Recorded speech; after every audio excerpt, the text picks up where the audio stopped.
הן מגיעות כשאתה לא מוכן, בתחנת אוטובוס צפופה, באמצע יום עבודה או לפני מבחן חשוב. הן שם פתאום, תוקפות מהר, מתקתקות לתוך הראש שלך, מראות זוועה שלא רצית לראות. הן פוגעות בריכוז, חונקות את השגרה. לכן אתה לא מתחיל דברים חדשים בחיים, כי כל רגע הן יכולות להופיע ולשבש את התוכניות שלך.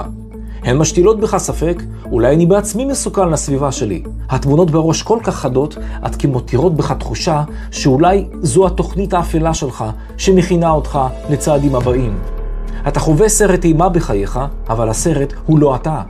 וכחלק מהחזרת השקט והשלווה, נסה לא להיבהל מהתכנים המפחידים. זהו רק סרט, אמנם מאוד רע, אבל רק סרט. צפה בו מתוך נשימות הרפיה, תחזיק את נקודת האיזון שלך. אני סומך עליך.